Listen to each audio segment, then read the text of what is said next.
Hello बच्चों, आइए आप सभी का संस्कृत पाठशाला चैनल पर हार्दिक स्वागत है।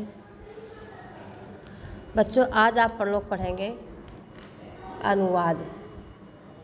अनुवाद किसे कहते हैं, अनुवाद करने की क्या प्रक्रिया होती है, अनुवाद कैसे हल किया जा सकता है, ये सब आपको हम बताएंगे।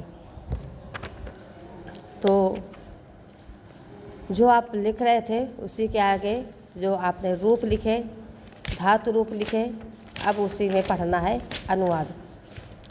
बच्चों, अनुवाद एक भाषा को दूसरी भाषा में बदलने की प्रक्रिया को कहा जाता है।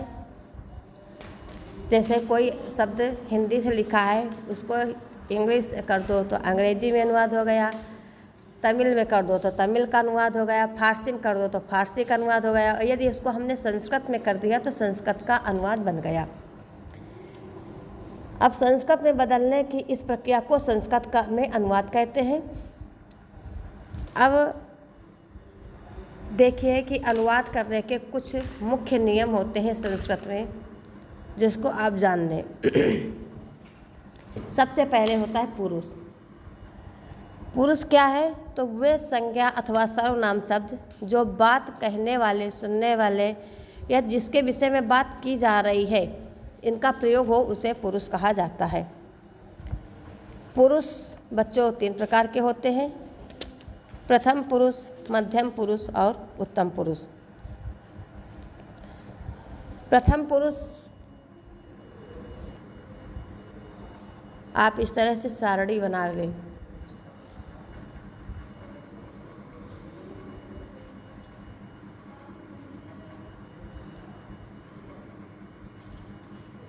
अब जैसे आपने लिखा प्रथम पुरुष, फिर मध्यम पुरुष, फिर उत्तम पुरुष। यहाँ लिखेंगे प्रथम, यहाँ पर लिखेंगे मध्यम, और यहाँ पर लिखेंगे उत्तम। अब प्रथम पुरुष किसे कहते हैं? तो प्रथम पुरुष में लिखेंगे सह, तौ, ते। सह, तौ, ते, अर्थात हिंदी से इसको पढ़ा जाएगा वह दोनों, वह सब। इसमें बच्चों 2-3 चीज़ें और आती हैं, इसी के नीचे आप लोग नोट कर लेना। अयम, इमौ, इमे। अयम, इमौ, इमे। इसको हम ऐसे भी कह सकते हैं रामः, रामौ, रामाः। अर्थात किसी का नाम भी आ सकता है, यह आ सकता है, यह, ये दोनों, ये सब।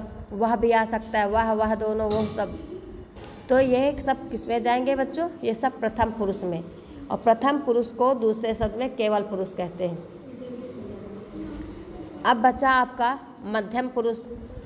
तो मध्यम पुरुष में, जब मध्यम पुरुष की सारणी में आप लिखेंगे, यह मध्यम पुरुष हो गया, तो इस पे आप लिखेंगे त्वम, युवाम, यूयम। त्वम, युवाम, यूयम। यह किस में आता है? यह मध्यम पुरुष में आता है। अब त्वम एक वचन, युवाम 2 वचन और यूयम बहुवचन, यह वचन भी हो जाएगा। इसके बाद में जब हम उत्तम पुरुष की बात करते हैं तो उत्तम पुरुष में बनेगा अहम, आवाम, अहम, आवाम, वयम। यह हो जाएगा उत्तम पुरुष। यह है पुरुष की सारणी या पुरुष का चक्र। पुरुष का मतलब प्रथम पुरुष, मध्यम पुरुष और उत्तम पुरुष। पुरुष 3 प्रकार के होते हैं।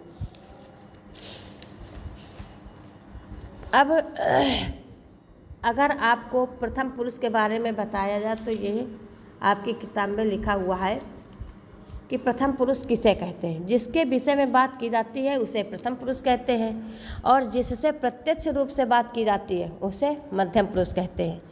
जो बात कहने वाला होता है उसे उत्तम पुरुष कहते हैं।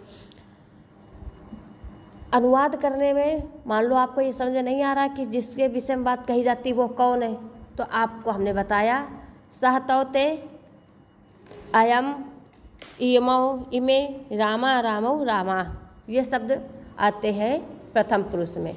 मध्यम पुरुष में तुम से लगा हुआ शब्द तुम दोनों, तुम सब, और उत्तम पुरुष में अहम, अवम, वयम, हम दोनों, हम सब। इस प्रकार से बच्चों है। अब आगे इसका दूसरा नियम होता है वचन। दूसरा क्या है? वचन। वचन किसे कहते हैं?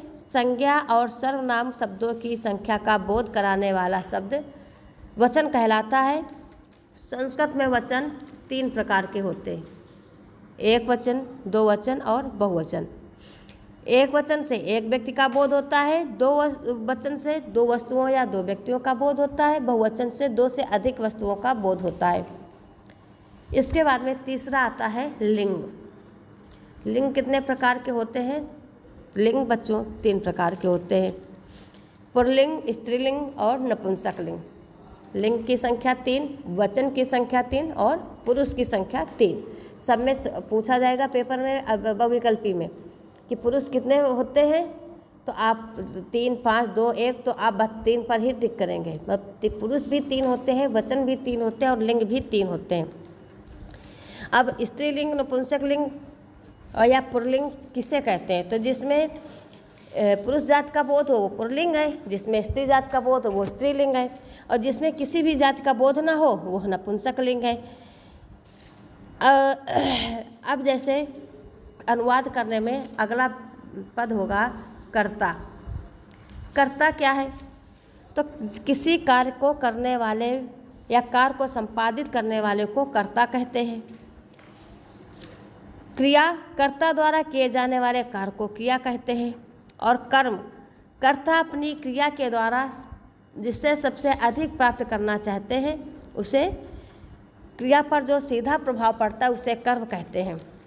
यह हुआ अनुवाद करने के नियम। इसका अगला नियम होता है जो साधारण नियम में दिया हुआ है कि अनुवाद करते समय सबसे पहले वाक्य का कर्ता ढूंढना चाहिए, और वाक्य का कर्ता कौन उत्तर लगाने से मिल जाता है। जैसे माना गया रमा विद्यालय जाती है, रमा विद्यालय जाती है, तो कौन, अब इसमें लगाओगे कौन विद्यालय जाता है, तो रमा। रमा की जगह रमेश भी कह सकते हो, वो, तुम, हम, कुछ भी लगा सकते हो कर्ता में। तो जब कौन कहोगे कि कौन विद्यालय जाता है तो आएगा रमा, तो रमा वहाँ पर क्या हो गई? कर्ता हो गया। इसी प्रकार से अब कर्ता में हम ये देखेंगे कि कर्ता एक वचन है, 2 वचन है या बहुवचन है। यदि कर्ता एक वचन है तो क्रिया भी एक वचन की होगी, कर्ता 2 वचन का है तो क्रिया 2 वचन की होगी, कर्ता बहुवचन का है तो क्रिया बहुवचन की होगी। अब कर्ता एक वचन, 2 वचन, बहुवचन कैसे हो सकता है?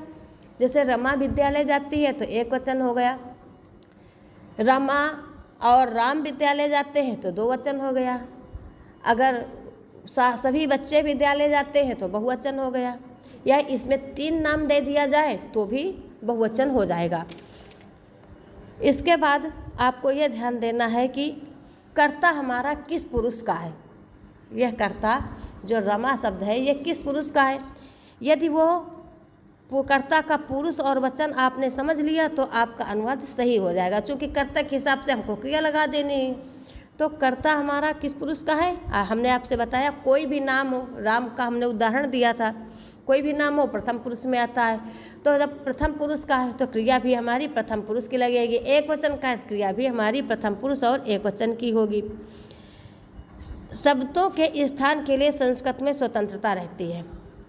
मतलब यदि आपको अनुवाद दिया जाता है, वह पुस्तक पढ़ता है, वह पुस्तक पढ़ता है।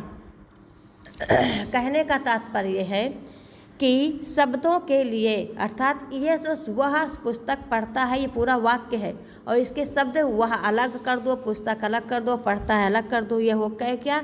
ये हो गया कर्ता, ये हो गई क्रिया और ये हो गया कर्म।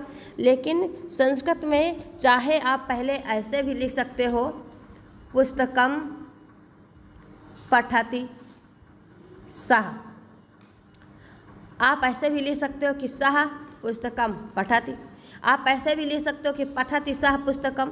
मतलब कर्ता क्रिया कर्म को आगे पीछे करके रखा जा सकता है। उचित तो यही होता है, देखने में जो सुशोभित हो, सुंदर हो, उसका मतलब यही होता है कि पहले आप कर्ता रखें, कर्ता के अनुसार क्रिया रखें, फिर कर्म लग रखें, ज़्यादा सुंदर दिखेगा और आपको पढ़ने में समझने में भी आसानी रहेगी। तो आप इस तरह से कर सकते हो। जैसे होता है राम जाता है तो रामः गच्छति, अगर इसी जगह आ जाए कि तुम जाते हो तो त्वम गच्छति नहीं होगा, फिर त्वम आ गया तो मध्यम पुरुष आ गया, मध्यम पुरुष में जो रूप बनेगा वही रूप आपको लिखना है। तो आपको इसमें सबसे पहले रूप याद होने चाहिए अनुवाद करने में। तो यदि आपने रूप याद कर लिया तो हो जाएगा कि अगर तुम आ गया तो मध्यम पुरुष हो गया, और मध्यम पुरुष में क्या बनता है, गच्छति गच्छता गच्छन्ति गच्छसि, तो तुम के साथ में गच्छसि, और अगर तुम दोनों तो गच्छथा, फिर तुम सब तो गच्छथ, मतलब कर्ता हमारा प्रथम पुरुष का जो वचन का है, क्रिया भी हमारी प्रथम पुरुष की उसी वचन की लगेगी। अब इसमें एक चीज़ और रह गई, लकार। आपको संस्कृत में लकारें भी मिलेंगी। लकार को क्या कहते हैं, कैसे समझते हैं, काल से। काल शब्द क्या है, जैसे वर्तमान काल, भविष्य काल, भूतकाल, ये सब काल के हैं। अगर आपको दिया गया कि सुधा गाना गाती है, सुधा गाना गाती है, तो आपका ये क्या हुआ, सुधा गाना गाती है, वर्तमान काल, गा रही है ना, कर्म चल रहा है, उसका कार्य चल रहा है, तो वर्तमान काल। अगर इसी को लिख दिया जाए, सुधा ने गाना गाया था, अर्थात भूतकाल, गा चुकी थी, बता रही है, दूसरा कोई व्यक्ति बता रहा है कि सुधा ने गाना गाया था। भविष्य काल में ऐसा हो सकता है कि सुधा गाना गाएगी, हो सकता है कि कोई बता रहा हो कि 15 अगस्त आने वाला है, उसमें यह लड़की गाना गा रही, तो उसको बताया गया कि सुधा गाना गाएगी, तो ये भविष्य काल हो गया, भविष्य की बात की गई। और ये सब हमारे किस में होते हैं, लकारों में। लकारों की संख्या 10 होती है, किंतु आपके कोर्स में 5 लकारें ही दी गई हैं, आपको 5 लकारों के अंतर्गत ही अध्ययन करना है। अब हमने आपको बताए 3 पुरुष 3 वचन, तो आप ये देखेंगे कि ये 3 पुरुष हो गए, प्रथम पुरुष, मध्यम पुरुष और उत्तम पुरुष, और ये हो गया एक वचन, द्विवचन और बहुवचन। अब प्रथम पुरुष में पठति पठतः पठन्ति, फिर पठासि पठथः पठत, फिर पठामि पठावः पठामः, कितने शब्द बने, 9। अगर आपने कोई भी अनुवाद किया और इन 9 रूपों में बदल दिया तो एक काल के 9 अनुवाद हो गए। इसके बाद 5 काल हैं, कितने काल हैं, 5, और 9 आपको एक काल में करना, तो कितने आपको करने हैं, 45 अनुवाद आपको एक दिन में करने हैं। कोई ज़रूरत नहीं है कि आप बहुत बड़े बड़े अनुवाद करें, आपके पेपर में हिंदी के सब्जेक्ट में संस्कृत का अनुवाद छोटा ही आता है, छोटे अनुवाद आते हैं, लेकिन आपको भ्रमित ना होना पड़े इसलिए अनुवाद के कुछ ज़रूरी नियम थे जो बताए। अब जैसे होता है, वह दूध पीता है, वह दूध पीता है, वह दोनों दूध पीते हैं, वो सब दूध पीते हैं। अब आ जाए तुम खेलते हो, तुम खेलते हो, तुम दोनों खेलते हो, तुम सब खेलते हो। मैं खाता हूँ, हम खाते हैं, या मैं खाता हूँ, हम दोनों खाते हैं, हम सब खाते हैं। एक वाक्य के 9 वाक्य आपने बना लिए। अब 9 वाक्य ये किस में बने, लट लकार वर्तमान काल में। अब इन्हीं को भूतकाल में बनाओ, भविष्य काल में बनाओ, आज्ञार्थक में बनाओ, चाहे अर्थ में बनाओ।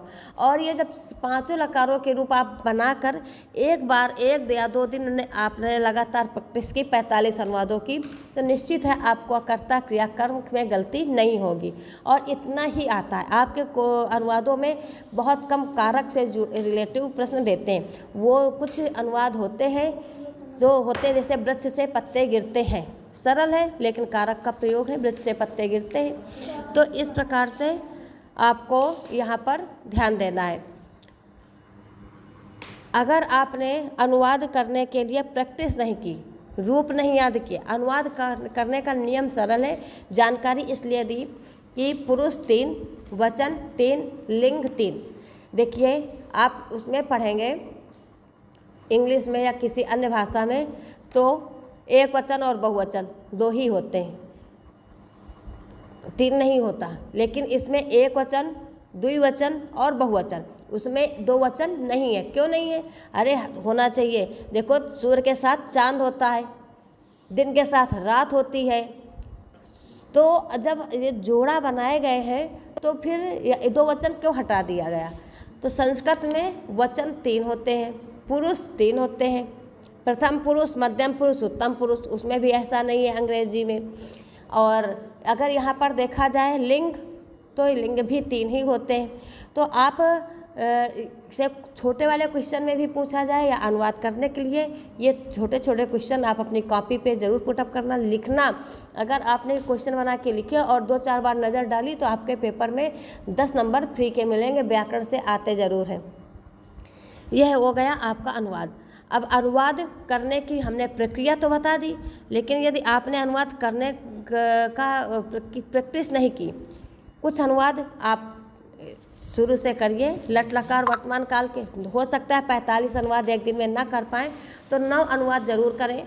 9 अनुवाद में लिख लें, रमेश पुस्तक पढ़ता है, फिर लिख दें वह दोनों पुस्तक पढ़ते हैं, वह सब पुस्तक पढ़ते हैं। इसके बाद में लिख दें तुम खाना खाते हो, तुम दोनों खाना खाते हो, तुम सब खाना खाते हो। फिर लिख दो मैं मैदान में खेलता हूँ, हम दोनों मैदान में खेलते हैं, हम सब मैदान में खेलते हैं।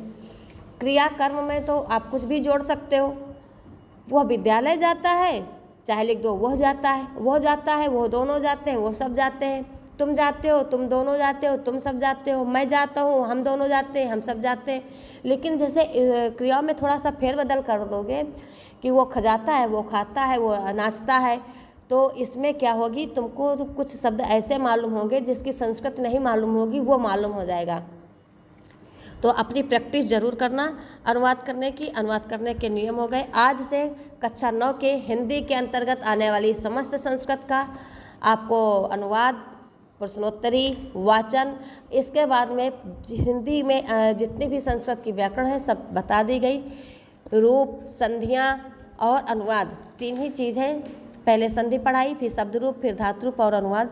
अब आपको प्रैक्टिस करना है और प्रैक्टिस करते रहिए। जब भी आपको ज़रूरत हो, आपको कुछ पूछना हो तो आप पूछ सकते हैं कमेंट बॉक्स में कमेंट करके। तो प्लीज़ अब हम आप सबसे विदाई ले रहे हैं। सबको नमः संस्कृताय। जय माता दी, जय हिंद, जय भारत।